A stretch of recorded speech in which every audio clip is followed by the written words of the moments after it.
샬롬, 반갑습니다. 우리 더원 사랑의 교회 모든 성도님들을 주님의 이름으로 사랑하고 축복합니다.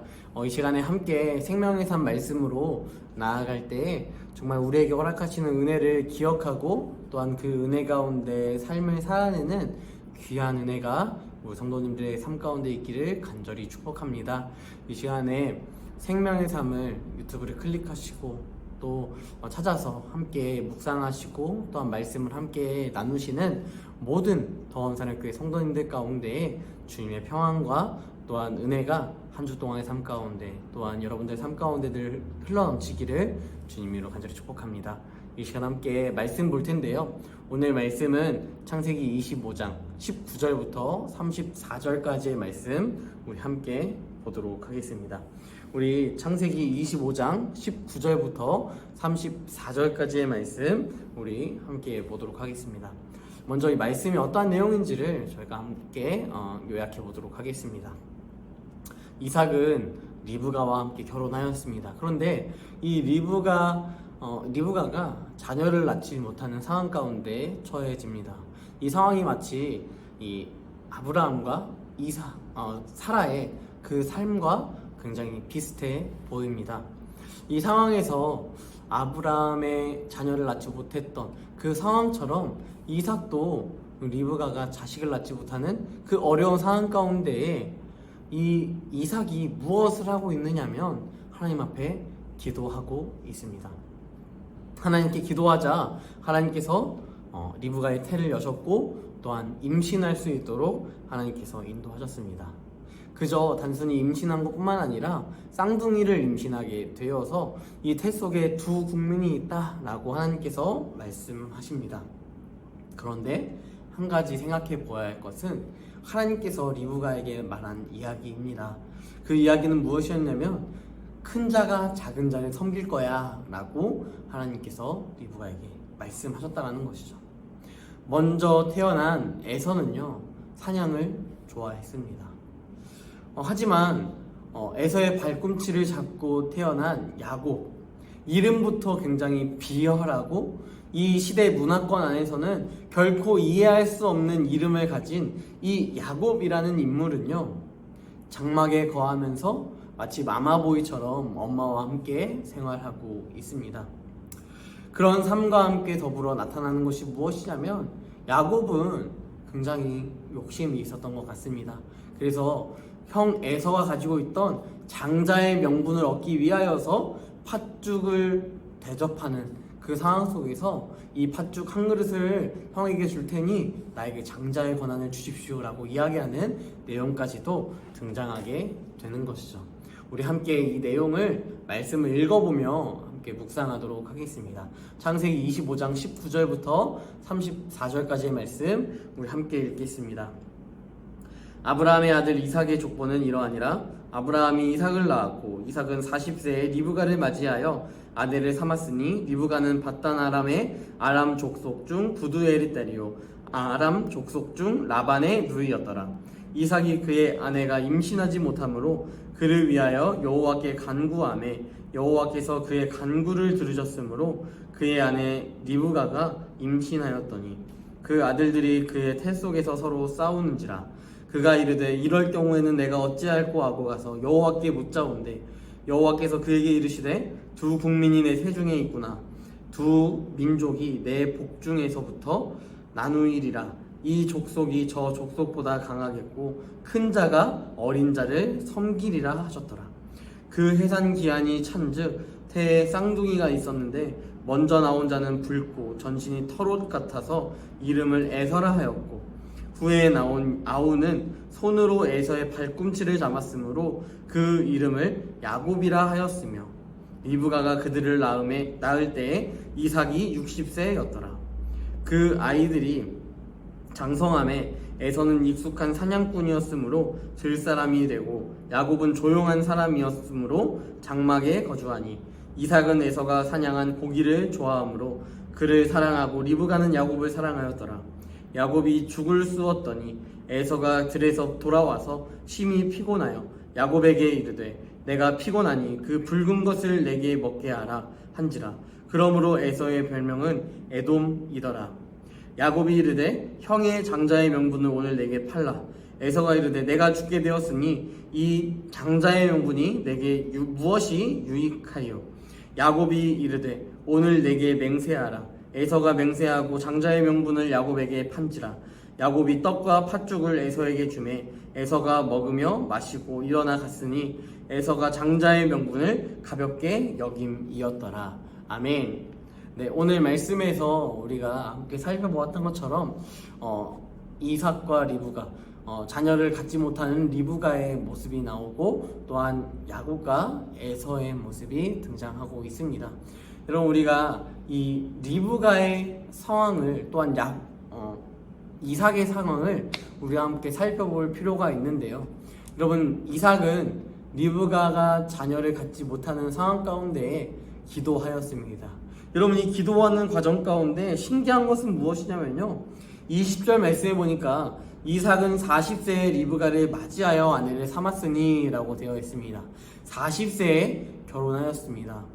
시대적으로 그럴 수 있겠지만요, 요즘 시대에서 40세에 결혼을 했다라고 생각했을 때는 조금 늦은 결혼이 아닐까라는 생각이 들기도 합니다. 근데 40세에 결혼을 했고요, 리브가와 함께 결혼을 했는데 특별한 모습, 아이를 갖지 못하는 그러한 모습을 보여주고 있습니다. 이 기간 동안이 얼마나 긴 기간이었는지, 여러분, 이 에서를 낳을 때 그 나이가 60이나 되는 나이가 되었습니다. 결국 20년 동안 이 이삭과 이 리브가가 자신의 자식을 낳기 위하여서 계속해서 기도하는 모습을 보여주고 있었다라는 것이죠. 기도를 통하여서 결국 하나님께서는 응답하셨고, 그 기도를 통하여서 리브가는 2명의 자녀를 얻게 되었습니다. 이거 참 은혜라고 말해야 하지만 이게 과연 은혜일까라는 생각도 들기도 합니다. 20년이라는 긴 세월, 우리의 기도의 제목이 이렇게 20년이라는 기간을 기다려야만 한다면, 여러분, 이 기도가 여러분에게 있어서 하고 싶은 마음이 들고 또한 하나님께서 응답하실 거야 라는 확신이 우리 가운데 과연 들 수 있을까요? 하지만 이 리브가와 이삭은요, 하나님께서 하실 것을 믿으며 20년 동안 기도하고 있었다라는 것이죠. 여러분, 저는 이 신앙에 있어서, 믿음에 있어서 이러한 모습이 우리에게 필요하다라고 생각합니다. 우리에게 합당한 기도의 응답이 있기에 하나님을 믿는 것이 아니라 하나님이 하나님이시기 때문에 우리가 그분을 믿고 의지하는 것. 또한 20년이라는 시간이 흐를지라도 그 흐르는 과정 속에서 나의 기도의 제목이 응답되지 않는다 할지라도 하나님은 선하시니 나의 기도를 반드시 들으시고 또한 하나님의 방법대로 이 기도의 제목을 풀어나가실 것을 믿는 믿음. 여러분, 이것이 우리에게 있어서 더 중요하고 확실한 믿음의 모습 아니겠습니까? 하나님의 도우심이 없으면 결코 나는 아니다라는 마음이 있어야, 그 생각이 있어야 20년이라는 시간 동안 기도할 수 있었을 것입니다. 또한 그 20년의 시간을 하나님께서 허락하셨고, 또한 그 20년 동안의 그 기도가 쌓여서 하나님께서 그 기도에 응답하셨다라는 것이죠. 하나님의 도우심이 없었다면 아브라함에게 하신 약속 지켜주지 않았을 것입니다. 하지만 하나님은 이 이삭과 리브가를 도우사 그에게 자식을 허락하셨습니다. 이러한 기록은요, 한 가정에 한 생명이 태어나는 것, 또한 한 생명을 잉태되는 것, 하나님의 은혜가 없이는 결코 가능하지 못한 일이다라는 것을 우리가 다시 한번 인식할 필요가 있습니다. 오늘 본문에서 에서는요, 장자의 명분을 또한 업신여기는, 아주 쉽게 여기는, 가볍게 여기는 그러한 모습이 등장합니다. 에서는 분명 책망받아 마땅한 행위를 했습니다. 무엇보다 가볍게 라는 말은요, 다른 원어적으로 다른 성경에서 보면 멸시했다라는 의미를 동일하게 보여줍니다. 에서는 하나님께서 허락하신 이 장자의 명분을 멸시하고 있었다라는 것을, 무시하고 있었다라는 것을 우리는 생각해 볼 수 있는 것이죠. 창세기 저자는요, 이 에서가 장자권에 대한 부주의를 넘어서 이 장자에 대한 권한을 얼마나 멸시하고 있는지, 또한 그 장자에 대한 권한을 허락하신 하나님을 또한 에서가 얼마나 멸시하고 있는지를 보여주고 있다는 것이죠. 그렇다면 여러분, 이 야곱의 행위 어떤 것 같으십니까? 야곱 정말 정당한 행위로 잘했네 라고 여러분 생각하지 않으십니까? 여러분, 하지만 저희는 결코 그 행위를 또 좋다 여길 수 없습니다. 여러분, 하나님은 야곱의 그 행위 가운데 침묵하셨습니다. 만약 하나님이 야곱의 행위로 올바른 모습이라 침묵하셨다면요, 야곱은 결코 그의 집에서 도망갈 필요가 없었습니다. 왜냐? 하나님께서 지켜주셔야 했기 때문입니다. 하지만 하나님은 그 형의 무서운 행위 앞에서 도망치듯 떠나버리는 야곱의 삶을 바라보시면서 그곳을 떠나지 않게 막으시고, 또한 에서에게 야, 이건 하나님의 뜻이야, 나의 뜻이야 라고 말씀하시는 것이 아니라, 그가 이 야곱이 자신의 삼촌 라반의 집으로 가는 그 과정을 하나님께서 허락하시고 또한 그것으로 보내주셨다라는 것이죠. 하나님은 야곱이 스스로 죄에서 돌이키길 원하셨습니다. 자신이 어떠한 죄를 지었는지를 본인 스스로 인식하기를 원하셨고요, 또한 그 인식한 것을 하나님께 회개하기를 원했습니다. 하지만 야곱은 그러한 행위를 보여주지 않고 있었다는 것이죠. 하나님을 향한 죄뿐만 아니라 여러분, 이웃을 향한 죄, 결국 이 에서에게 장자의 권한을 팥죽 한 그릇으로 빼앗아 버리는 이 행위가요, 결국은 야곱이 다시 고향으로 돌아갈 때에도 그의 발을 잡고 에서가 자신을 맞이하러 나오는 그 과정 속에서 또 연약한 모습으로 자신의 아들들을 먼저 보내기도 하고, 자신의 와이프들을 먼저 보내기도 하며, 자신의 형이 자신을 용서해 줄 것을 눈치를 보고 있는 그러한 모습들. 결국 이 야곱이 하나님과 씨름하다가 엉덩이를 다치게 되는 그 모든 과정, 이 과정들을 통하여서요, 하나님은 어떻게 보면 이 야곱이 자신의 죄를 하나님 앞에 고백하길 원하셨고, 또한 야곱이 하나님 앞에 온전히 내려놓고 천적으로 정말 난 아무것도 아닙니다 라는 것을 인정하길 원하셨던 것 같습니다. 그래서 결국 야곱은 지체가 불편한 지체 장애인이 되어 형의 곁으로 가게 되는 그러한 성경의 내용들이 나오지 않습니까? 여러분, 이러한 내용들을 통하여서요, 우리는 결코 하나님 앞에서의 죄를 사람한테서 감출 수도 없고요, 하나님 앞에서 감출 수도 없습니다. 그렇다면 우리가 그 감출 수 없는 그 죄의 연약함들, 그 부분들을 우리가 바라볼 때에 우리는 하나님 앞에 반드시 지켜나가야 할 한 가지의 원리, 우리는 반드시 하나님 앞에 아주 사소하고 작은 죄라 할지라도 주님께 고백할 수 있는 귀한 은혜가 있기를 간절히 소망합니다. 그래서 우리의 삶 가운데에, 우리의 인생길 가운데에 하나님께서 우리를 지켜주시기 원하시는 신앙이 있다면 우리의 연약한 죄를 내려놓고 하나님 앞에 나의 때 묻은 그 더러움을 주님 앞에 다 내려놓고 주님의 뜻 가운데, 주님의 인도하심 가운데 걸어나가는 귀한 은혜가 있기를 간절히 축복합니다. 이 시간 함께 질문하며 나아갔으면 좋겠습니다.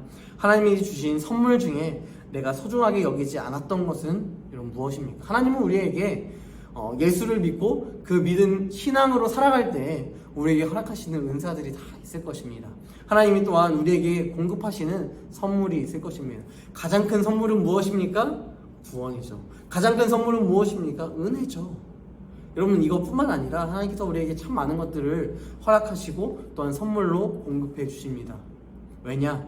나는 연약하기 때문에, 나는 죄인이기 때문에 그것을 스스로 발취해낼 수도 없고 그것을 스스로 만들어낼 수도 없는 존재이기 때문입니다. 여러분, 그런데 그러한 것들을 우리에게 허락하셨다면 또한 우리에게 선물이라 함은 가정이 될 수도 있고요, 우리의 자녀가 될 수도 있습니다. 여러분, 그 자녀들을 어떻게 여기고 계십니까? 정말 소중하게 여기고 계십니까? 여러분, 이 소중하게 여긴다라는 것이요, 단지 내가 어떠한 그 대상을 바라보면서 금이야 옥이야 이렇게 하는 것이 아니라요, 그의 삶의 주인이 누구인지를 정확하게 고백하는 것. 여러분, 이것이 어떻게 보면 하나님 앞에서 하나님께서 허락하신 선물을 소중하게 여기는 것 아니겠습니까? 우리의 자녀, 우리의 가정, 우리의 모든 삶의 반경들, 사업, 또한 여러분들이 자는 직장, 모든 자리들이요, 하나님께서 허락하신 선물이라는 것을 우리가 꼭 믿고 신뢰하며 나아갔으면 좋겠습니다. 그러하여서 여러분의 삶의 자리, 여러분의 그 인생의 자리 가운데 믿음으로 그 자리를 펼쳐나가셨으면 좋겠고요. 그 펼쳐나감에 있어서 우리 안에 세상 사람과 너무도 똑같은 그런 연약한 죄의 모습들이 있다면 하나님 앞에 탈 털어놓고 주님 앞에 기도하며 나아가는 귀한 더원사랑교회 성도들이 되었으면 좋겠습니다. 마지막으로 한 절 묵상하며 나아가겠습니다. 성경은요, 에서를 망령된 자다라고 평가합니다. 그가 장자의 명분을 아주 가볍게 여겼고 한 그릇의 그 음식으로 그 장자의 명분을 넘겨버리는 모습까지도 보여주기 때문입니다. 떡과 팥죽으로 에서의 마음을 흔든 야곱의 모든 속셈이 있었지만, 성경은 에서가 장자의 명분을 가볍게 여겼다라는 사실에 더 주목하고 있습니다. 성도에게는요, 지켜야 할 아주 소중한 것이 있습니다. 우리에게는 예배가 있고요, 우리에게는 말씀이 있고요, 우리에게는 묵상이 있고요, 우리에게는 기도가 있습니다.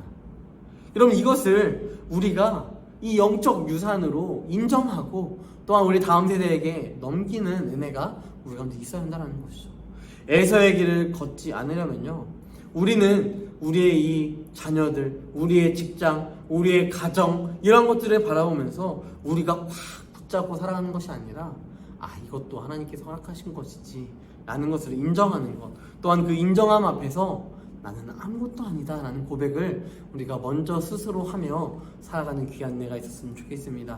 그 고백이 우리 안에 먼저 흘러넘칠 때 주님께서 우리를 향하여서 일하실 것이고, 또한 주님께서 우리를 향하여서 하나님의 사명을 감당할 수 있는 사명자로 우리를 세우실 것입니다. 그 은혜를 기억하는 모든 귀한 성도님들이 되기를 주님으로 간절히 소망합니다. 기도하겠습니다. 전능하신 하나님, 은혜와 사랑에 감사합니다. 하나님, 무엇보다도 우리가 하나님 앞에서 기도하는 그 습관, 20년 동안 이삭과 리브가가 기도하며 하나님의 응답을 구했던 것처럼, 우리 하나님, 우리의 기도의 제목이 즉각적으로 응답되지 않는다 할지라도 우리가 그것에 있어서 조바심을 느끼고 염려하고 걱정하는 것이 아니라, 그럴지라도 하나님께서 우리의 삶 가운데 일하심을 늘 고백할 수 있는 귀한 은혜가 있을 수 있도록 인도하여 주시옵소서. 이뿐만 아니라 우리의 삶에 반드시 고백되어야 할 것은, 하나님, 나의 삶이, 또한 나의 가정이, 또한 나의 자녀가, 나의 직장이, 나의 삶의 자리가, 내가 가진 어떠한 것이 다 내 것이라고 생각했는데, 내가 주인이라고 생각했는데, 하나님께서 우리에게 허락하시는 말씀은, 하나님께서 우리에게 말씀하시고 싶은 그 정체성은 그것이 너의 것이 아니라 다 하나님의 것이다. 이 고백을 우리에게 하기끔 만드시기 원하시는 그 하나님의 놀라우신 사랑을 우리가 경험하며 우리의 삶에, 우리의 인생을 내려놓고 주님 앞에 온전히 삶으로 믿음을 고백하며 신앙을 증명할 수 있는 귀한 은혜가 있을 수 있도록 주여 함께하여 주시옵소서. 주님, 이 순간 주님께서 함께하시고, 또한 한 주의 삶을 살아갈 때에도 주님께서 힘과 능력을 더하심이 있사오며 거룩하신 예수님의 이름으로 기도드립니다. 아멘.